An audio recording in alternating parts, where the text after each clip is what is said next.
amis, j'écoute une super radio, c'est Incubo. Ouh, Scooby-Dooby-Doo.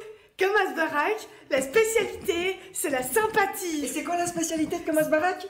C'est la sympathie. C'est la quoi? La sympathie. Qu'est-ce qu'ils sont sympas là-bas.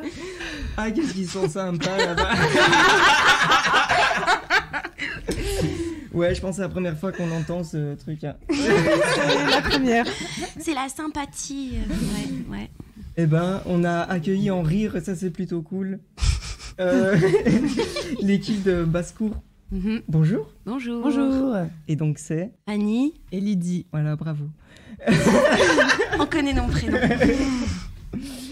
Bon. Vous faites du théâtre? Oui, on essaye. Vous essayez? C'est magnifique. Donc, Basse-Cour, qui est une pièce que Fanny, tu as écrite et que vous avez travaillé avec un petit groupe... de gens du Conservatoire de Mons. Tout à fait. Et que vous présentez au festival Trajectoire. Et c'est ça qui est intéressant. Et je me trompe à chaque fois.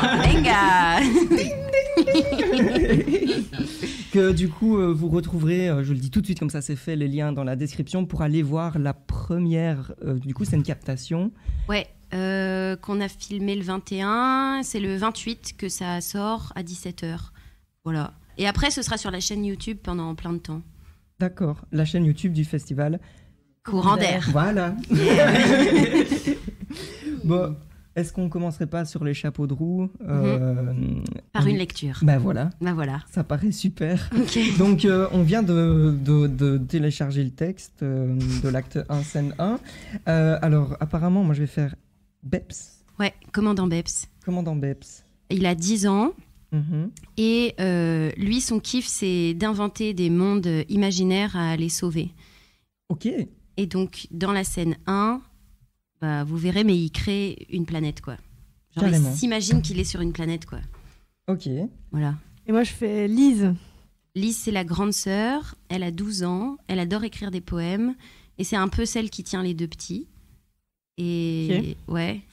Et donc ils adorent jouer dans leur salon, et là la première scène c'est genre ils s'éclatent dans leur salon, et moi je vais faire Mirko, lui il a 8 ans et demi, et voilà il est petit. Ok. Moi je vais faire la mère et les didascalies. Voilà. Oh, beaucoup plus sérieux. Bon bah ça va être une grosse impro, hein. On part en lecture à vue. C'est parti. Et c'est parti. Ok. Acte 1, scène 1, des châteaux et des briques. Mirko joue dans le salon. Il construit une ville avec des paquets de céréales, des briques de lait et des bouteilles d'eau vides. D'abord, on plante le décor. C'est comme ça qu'on commence les histoires. Commandant Beps au rapport ? Dans quel monde entrons-nous aujourd'hui ? Le vaisseau va atterrir sur la planète XB312, officier. Elle est comment cette planète, commandant ? Oups, pardon. On peut atterrir ? Les êtres vivants portent sur leur dos des sacs en plastique immenses et gris. Tout est carré et pointu. Je vois des écrous, des boulons, des écrans, des scies et du sang. Cette planète ne me dit rien du tout qui vaille, commandant. On y va quand même, t'es sûr ? Officier Mirko, dois-je vous rappeler quel est le but de cette mission ? De sauver le monde du noir chaos de l'apocalypse. Je sais, mais Beps, t'inventes toujours des planètes apocalyptiques. Tu pourrais pas inventer une planète avec que des grands-parents qui feraient des gâteaux au citron ou que des chiens, s'il te plaît ? Vous me décevez, officier. Nous avons un monde à sauver, et vous ne pensez qu'à votre estomac. La planète XP312 est dominée par une tour immense. Au sommet de cette tour, une bouche avec des dents en brisure de verre. Elle avale l'imaginaire et crie des mots de l'apocalypse, officier. Lise qui surgit de derrière le canapé. À partir d'aujourd'hui, misérables habitants de la planète XB312, vous devrez vous bander les yeux et remplir vos sacs en plastique de vieux lave-vaisselle moisis et d'autres objets complètement inutiles qui ne servent à rien pour gravir la montagne de la survie. Ceux qui n'obéiront pas à la grande bouche aux éclats de verre se verront propulsés dans la stratosphère et démantiboulés à coups de poussière d'étoiles. Beps, qu'est-ce qu'on fait ? On va mourir ! Ah, bah voilà, quand Lise surgit de nulle part, tu veux bien jouer. Franchement, mais gardez votre sang-froid, officier Mirko, et à mon commandement, faites comme moi. 1, 2, 3. Formation 47. C'est trop facile, sa bande de nouilles molles. Vous savez bien que c'est mon point faible. La grande bouche aux éclats de verre doit laisser les habitants en paix et mourir. Peuple de XB 312, arrachez vos bandeaux et videz vos sacs. Libérez-vous des fardeaux inutiles et de la marche du temps perdu. Débarrassez-vous de ces laves-vaisselle. À mort les lave-vaisselle. Vous détruisez mon château. En plus, Pep, c'est toujours toi qui as les meilleures répliques. Vous faites de la dictation, c'est pas juste. Arrêtez, bande de nouilles, c'est pas en vous battant qu'on va libérer le monde de la bouche putride. À mort les traîtres et les lave-vaisselle. Mirko et Bebs se battent. Mais c'est pas bientôt fini, ces cris de porcelet qu'on égorge. C'est quoi ce foutoir? Pourquoi vous avez vidé la poubelle bleue dans le salon? C'est Bebs, il voulait encore sauver le monde de l'apocalypse et je l'ai suivi et il a détruit mon château et il a toujours les meilleures répliques et moi j'en ai marre. Mais t'es vraiment un collabo, toi. Tu vas voir ce que tu vas voir. Il lui saute dessus pour l'étrangler. Lise se joignant à la bagarre. À mort les lave-vaisselle. Stop! On arrête les bêtises tout de suite. Vous me rangez ce bordel et au lit. Bah, maman, c'était pour la bonne cause. C'est Mirko qui... Je veux rien entendre. On range, pipi, les dents et au lit. Compris? Oui, D'accord. d'accord. Ouais, c'est... C'est intense, hein? Ouais, bah en gros, la première scène, c'est ils se battent, quoi. Ils sont dans le salon et ils se défoncent la gueule. Il faut savoir qu'on est 5 à la base sur scène. Voilà. Donc ça fait... Attends, vous faites ça à 5? Il y a les 3 enfants. Ah mais non, toi t'es Moi, pas je suis là. pas encore rentrée dans la première scène, mais juste pour dire la pièce, on est 5 actrices. Ouais. Tout, quoi. Et donc, bon, on l'a entendu un peu dans l'écriture et dans le ton. Nous, on le savait aussi, c'est une pièce pour les enfants. Oui. C'est super intéressant. Comment c'est venu? C'est venu du module écriture avec Thomas Deprec et Antoine Lobin. En 3e, en classe de Ducène, on a ça. À Art au carré, donc. À Art au carré, Option donc. théâtre. Yeah, ok, on est là. Et du coup, l'histoire, c'est que 2 semaines avant de rendre la pièce, mon ordinateur s'est fait infiltrer avec de la vinaigrette. Et du coup, j'ai perdu tout mon truc. Et donc, j'ai dû tout réécrire rapidement. Et donc, c'est venu de ça, quoi. Un peu le stress. D'accord. Et donc dans l'exercice, en gros, pour rappeler en 2 mots, toute la classe écrit une pièce et puis certaines pièces sont retenues, qui sont mises en scène par des groupes de metteuses et metteurs en scène, enfin bref, et qui jouent dedans. De là, vous avez fait donc une première mouture et après ça, relativement rapidement, vous avez postulé au festival Courant d'air. C'est bien ça? Ouais, c'est ça. Et donc, vous êtes boosté pour écrire un dossier et vous avez été accepté. Ouais. C'est magnifique, ça, non? Ouais, c'était trop bien. Ouais, c'était trop bien. Bon, et de là, alors, vous êtes reparti pour une nouvelle création. Enfin, oui, on a redistribué. Il y a eu une redistribution, du coup, vu qu'on était 4 personnes de la classe dans le module Antoine Lobin. Ouais. Mais du coup, ça a changé. Enfin, cette distribution-là a changé. Il y a juste Bertrand et moi qui sommes restés dans l'équipe. Et ensuite, Fanny a proposé à 3 autres personnes de rejoindre l'équipe. Et on a formé un nouveau groupe de 5, quoi. Dont une personne qui n'est pas à Mons. Ça, c'est toujours intéressant. Ouais. Et alors, est-ce qu'il y a des rôles? Est-ce qu'il y a genre une metteuse en scène qui dirige les autres? Comment ça se passe? C'est un peu création collective. D'accord. Surtout que moi, au début, je suis pas dans on va dire, un tiers de la pièce, le premier tiers. Du coup, j'ai pris un peu ce rôle-là pour le début. Marina aussi, qui fait partie de la pièce, n'est pas dans... Enfin, elle est un petit peu au début et de plus en plus, mais bref, elle était un peu avec moi aussi pour faire la mise en scène au début. Et après, c'est un peu chacun son tour. Par exemple, quand on a des monologues, on va tous regarder Fanny faire son monologue, puis on va l'aider, et puis moi, vice-versa. Enfin, il y a vraiment un truc hyper collectif qui s'est créé. Et je crois qu'il n'y a aucune hiérarchie dans notre groupe. Enfin, c'est l'impression que j'ai. Et puis tout à l'heure, je vous entendais dire ça circule, ça circule. Et bah ouais, dans notre groupe, ça circule, quoi. J'ai l'impression, c'est chacun prend un peu le relais quand on voit que ça bug. Et vous respirez, quoi. Et on respire. C'est marrant que tu aies d'abord écrit ça toute seule et puis que maintenant tu joues dedans et que tu touches plus du tout à ton texte. Ça se passe comment? Le rapport au texte? Ouais. Bah, je sais pas.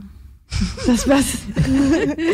Bah ouais, ça se passe, il est écrit et on essaye de s'appuyer là-dessus parce qu'il y a déjà tellement d'autres choses auxquelles il faut penser que si on devait encore réécrire le texte et nanana, ça ferait beaucoup de choses auxquelles il faut penser, quoi. Est-ce que c'est tout de même toi qui, s'il y a des choix un peu dramaturgiques importants, qui a un peu le dernier mot ou pas du tout? Bah c'est sur des discussions qu'on a, quoi. Parce que moi, je me sens pas du tout metteuse en scène. On n'a jamais appris ça à l'école. Les trucs de dramaturgie, c'est des trucs assez théoriques au final, donc on en apprend tous sur le tas, quoi. Et c'est pas, ouais, moi, s'il y a une grosse décision, c'est moi qui vais devoir la prendre à la fin, mais Ce sont des discussions qui font un peu des débats et puis finalement on tombe d'accord. Je sais même pas comment, mais ça se fait C'est comme une ça. évidence qui s'impose, quoi. Ouais. ouais. Après, par exemple, pour la Créa Lumière, c'est Fanny qui a pris les décisions parce qu'il fallait bien que quelqu'un regarde à chaque fois ce que ça donnait quand on a fait la Créa Lumière, et c'était toi qui disais oui, bon bah là je trouve que c'est trop sombre, trop lumineux ou quoi, mais parce que voilà, il fallait bien que quelqu'un regarde et un truc extérieur, quoi.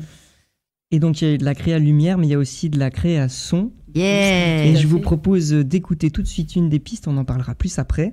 Elle s'appelle Chanson de la bouche. Je propose qu'on l'écoute tout de suite et on en reparle.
C'est notre nom de marque, hein, c'est notre sponsor, faut le dire. Hein.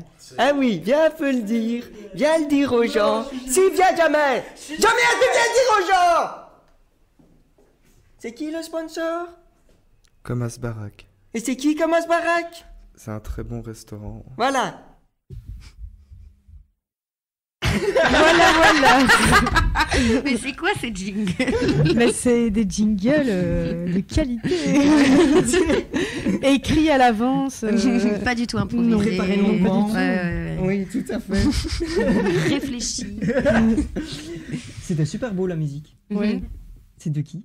C'est Victor Tidgat, qui est au Conservatoire de Bruxelles en composition en 2e année. Et quoi? Mons. Ouais, Mons, ça je me dis tiens c'est bizarre, pourtant il habite à Mons. C'est un des rares qui est à Bruxelles et qui vient vivre à Mons. Ouais, grand mystère. Donc au Conservatoire de Mons. Et du coup, on l'a appelé parce que au début, on n'avait que des musiques pas libres de droit sur YouTube et tout ça. On s'est dit qu'on avait envie de tout créer nous-mêmes, enfin faire appel à des gens. Et donc, il est venu voir plusieurs filages. On lui a parlé de l'univers, on lui a envoyé le texte, ça l'a emballé et puis pouf, voilà, il y a eu la musique. Comme dans un montant chanté. Pouf. Et on a fait 3 en tout, en fait, pour la pièce. Il y a celle du Vortex. Qu'on entendra tout à l'heure. Mhm. Et il y a juste du coup la troisième qu'on n'aura pas la chance d'écouter. Ici, la musique qu'on vient d'entendre, c'est quelle ambiance? C'est quoi? Alors, vous voyez Scar, le moment dans Le Roi Lion? Oui. Vous voyez la grande méchante dans La Petite Sirène, Ursula? Oui. Vous voyez Cruella Oui. dans Les 101 Dalmatiens? Moi Oui. En gros, délire gros méchant Disney, quoi. C'est drôle. C'est le moment comédie musicale de la pièce. Ah, vous chantez dessus? Lydie. Je chante entre guillemets. Un petit extrait. Le temps de l'ordre est venu. Oh. Mais oui, non, vous verrez tout ça dans la captation. Mais oui, non, c'est un petit moment délirant vers la fin où il y a l'apogée de la grande méchante qui représente la dictature. Et voilà. Il y a aussi une petite choré. Mhm. Donc, il y a beaucoup de choses en termes de matière théâtrale. Vous jouez avec quoi? Il y a le texte, évidemment, c'est une évidence. On vient d'entendre des morceaux. Il y a de la comédie musicale. Mhm. Avec quoi est-ce que vous jouez en plus? Avec l'espace, en fait, on est tout le temps, surtout dans la partie 2, on est tout le temps en train de remodeler l'espace avec des petites pancartes fabriquées par le père de Lily. Magnifique. Et donc, on déplace les pancartes un peu partout dans l'espace. Et puis là, pouf, ok, bah, ici, là, c'est la classe. Là, c'est la cour de récré. Là, c'est la maison. Et c'est comme ça que se module l'espace. Et avec des accessoires aussi, parce qu'il y a des changements de personnages à vue. Donc, tout est dans un gros coffre à jouets sur le plateau. Et quand il y a des changements, pouf, la personne vient, puis on change, on met le serre-tête. Enfin, voilà. Donc, c'est relativement didactique, épuré. Je ne sais pas ce que ça veut dire. Didactique, c'est genre on explique, enfin les petites pancartes, du coup, il y a Mhm. quelque chose de conceptuel, épuré. Quoi. Oui. Comment les pancartes c'est venu? Parce que c'est des choses qu'on a déjà vues, mais ici, pour c'est des enfants, en plus, on pourrait se dire qu'on va venir avec un décor, des couleurs, Mhm. beaucoup de choses. Bah, c'est parce que en fait, il y avait tout un acte où il y avait plein de choses qui se passaient en même temps dans des endroits différents. Et en fait, dans un souci de clarté, ça paraissait beaucoup plus logique de diviser l'espace en plusieurs espaces Mhm. en disant aux gens où on était que en faisant sortir 2 acteurs pour 2 minutes, rentrer 2 acteurs pour 2 minutes, vu que c'est plein de petites scènes en même temps en fait qui s'entrecroisent. Ok. Voilà. Et puis je crois que les pancartes, ça donne aussi un petit aspect école, parce que du coup elles sont noires, écrites en blanc dessus. Du coup il y a aussi un univers comme ça qui rentre bien dans la pièce, quoi. Ok, mais c'est très intéressant que c'est une contrainte de l'histoire qui définit la pièce au final. Mhm. Est-ce que c'est un peu tout le temps comme ça que vous avez travaillé, ou vous aviez des idées et vous dites ok, on essaye absolument de faire ça? Comment les choix se sont faits en fait? Selon quoi? C'est suffisamment clair ou précis? Ouais, c'est suffisamment clair. Alors, comment les choix se sont faits? On n'a pas trop modifié le texte. Hein. C'est Non, vrai on n'a qu'on pas est trop quand même modifié le parti- texte et on n'avait pas beaucoup d'idées précises non plus. Plutôt genre une ambiance, un rythme, une énergie. Mhm. Mais après, pour les images, ça s'est fait, ça s'est trouvé au plateau, quoi. Mhm. Ça s'est trouvé au plateau et puis ça fonctionne bien. Ok, comment est-ce qu'on fait techniquement pour que ça fonctionne mieux? Mhm. On essaye, ça marche pas. Ah oui, on disait aussi simplifier au maximum tout ce qui est possible de simplifier. Et clarté, quoi. C'est ça. Donc c'est ok. Donc c'est vraiment Ouais. cette envie de simplification Ouais. du truc. En même temps, vous faites tout à vue. Enfin, Il n'y a pas de noir ou. Si, un seul à la fin, mais non, sinon il y a juste un changement de costume de Marina et moi en coulisses, mais on peut aussi le faire à vue, c'est pas un gros problème, quoi. parce qu'en fait, on passe de la réalité à la planète XB312 par le biais d'un vortex spatio-temporel. Mhm. Et du coup, ça, c'était quand même un peu compliqué. Ouais, ça, c'était compliqué quand même. Techniquement, ouais. Ouais, techniquement, c'est compliqué de comprendre qu'on passe d'un monde à l'autre, quoi. Mhm. Ou- La lumière a fait beaucoup, mais comme on va la plupart du temps jouer sans lumière pour l'instant, c'est vrai que...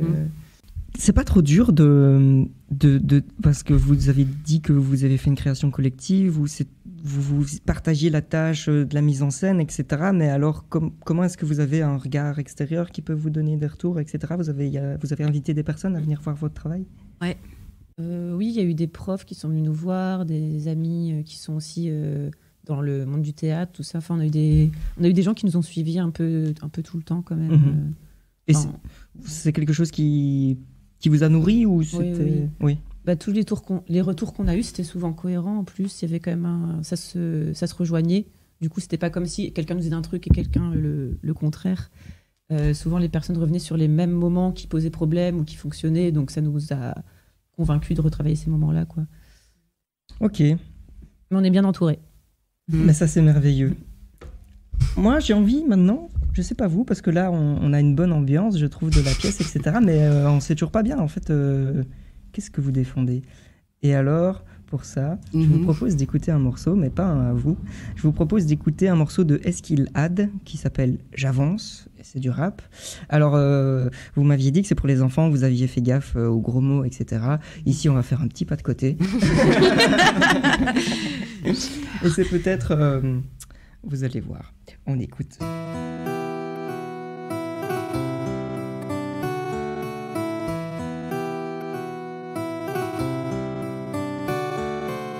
J'avance et j'ai compris que ça sert à rien de leur plaire. Le peuple a les poches vides et débutés ont les poches pleines. Alors on se fume jusqu'à très tard le soir. Et le soir c'est noir et nier, y a plus d'espoir et ça c'est grave. Ah, est-ce puisque la vie est fade, ça sert à quoi de voter?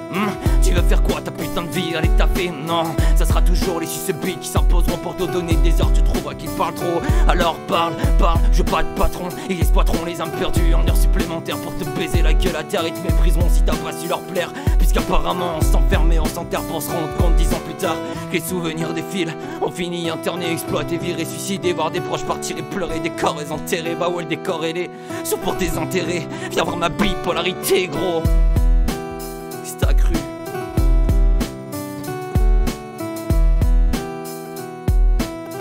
Avec un peu de chance.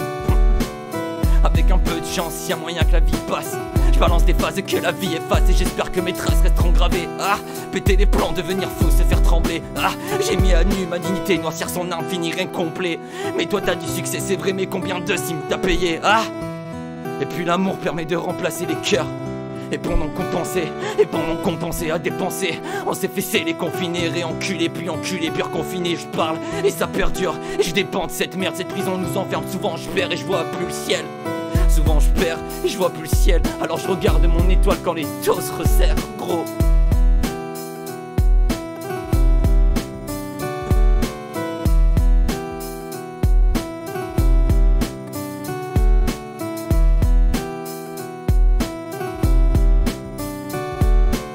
Je fais parler la conscience, car moi je fais parler mon subconscient. Car trop d'insouciance qui modifie ma conscience. Je pourrais jamais changer le monde, j'ai la vision du trop immonde, pas que je suis bipo, étrange. J'étais juste un gamin un peu seul, ouais.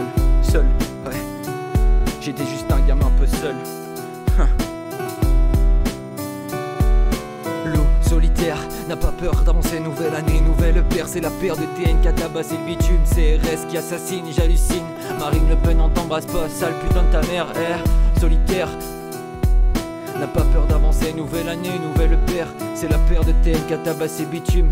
CRS qui assassine, Marine Le Pen, on t'embrasse pas, putain de ta mère.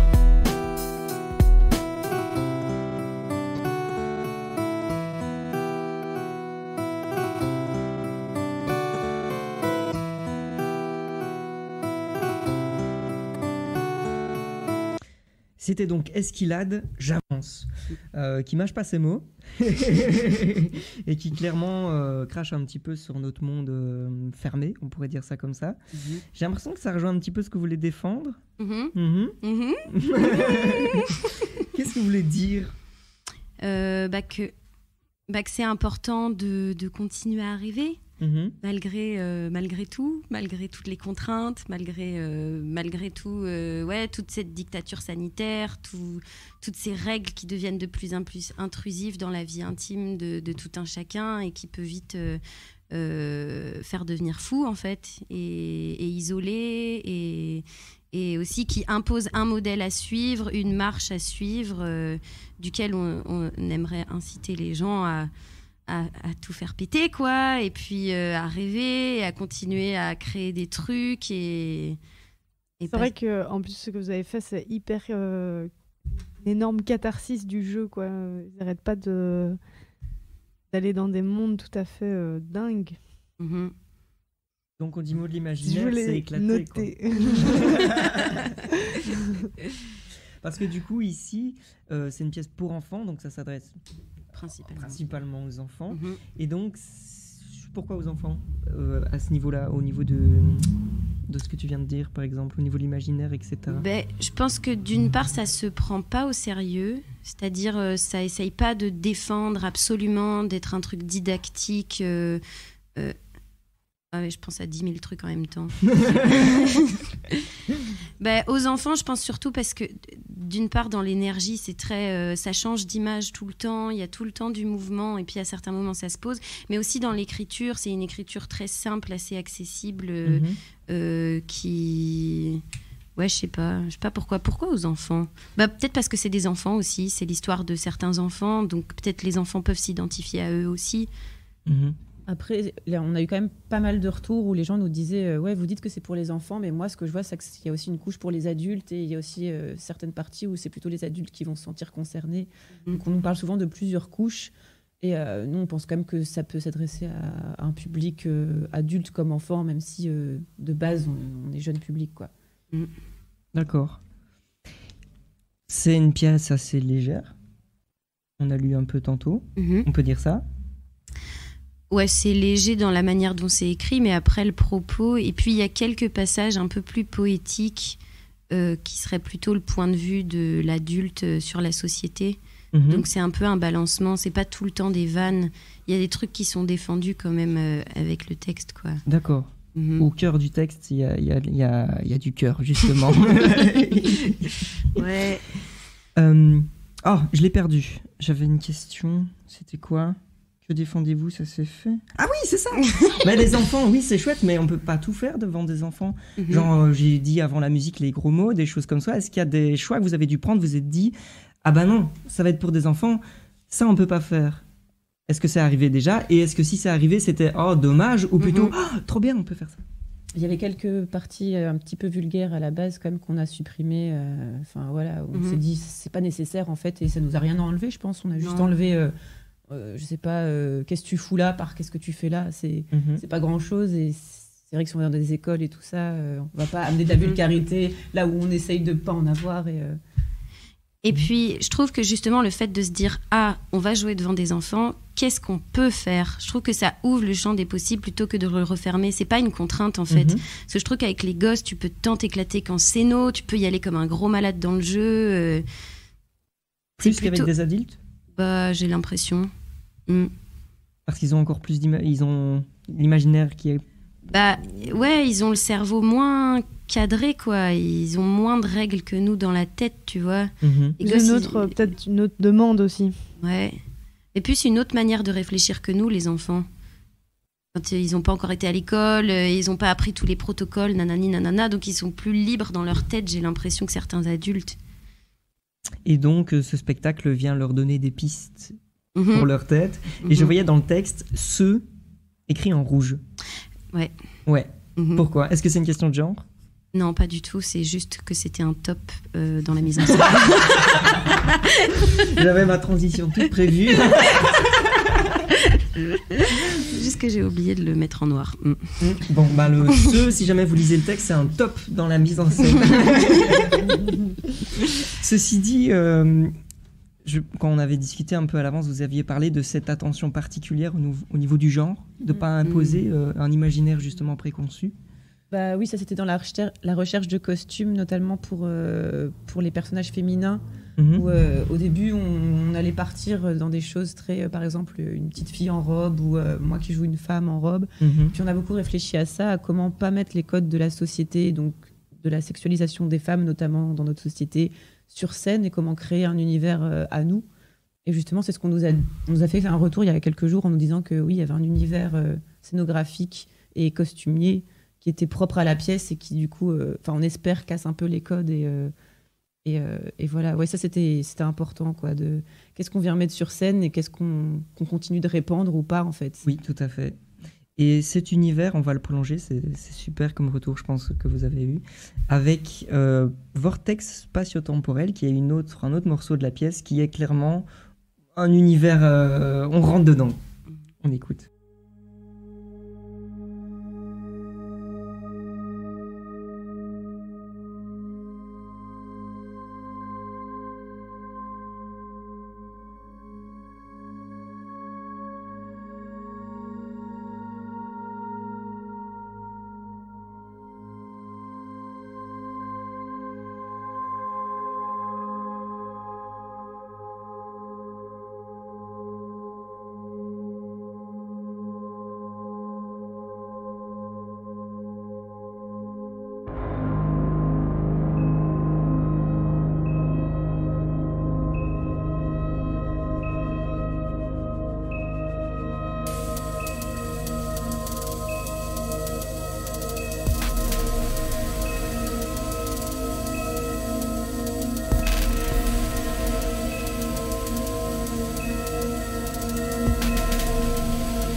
Et c'était Vortex spatio-temporel.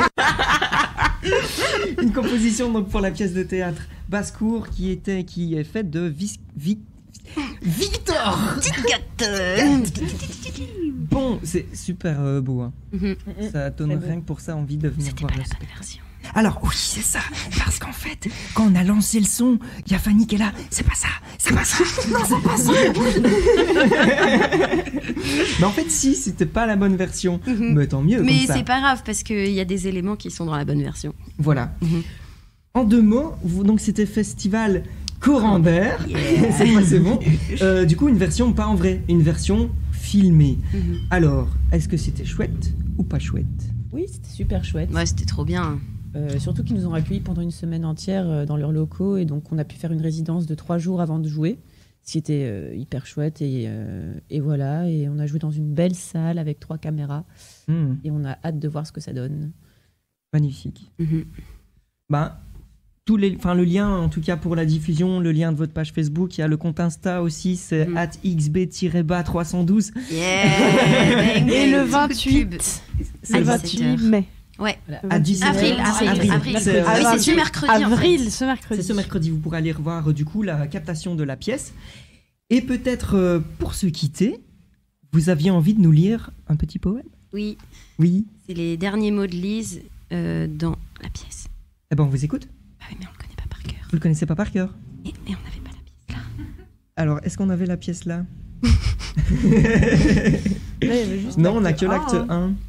Ah bon? Ah ouais, ok. Et- Ok, Vas-y, hop, donc c'est moi qui vais le lire. Ouais. On continuera à construire des cabanes, à s'écorcher les mains en grimpant aux arbres là-haut, tout là-haut, près des cimes, là où le vent raconte des histoires. On continuera à déposer des pétales à la surface de l'eau pour les voir dériver vers le large, sans bruit. On écoutera les vagues danser au pied des falaises nues, toute la nuit s'il le faut. Et surtout, on parlera aux oiseaux. Merci beaucoup Fanny et Lydie d'être venues nous parler de votre pièce. Yes, Merci. Moi, pour j'irai votre voir. accueil. Yeah, cool. Oui, allô? Oui. Oui, c'est ça, Incube Radio, oui. Oui, Radio de la Jeune Création, oui. Oui, c'est ouvert à tout le monde, oui. Eh bien, super. Eh bien, à bientôt. Au revoir. Incube Radio.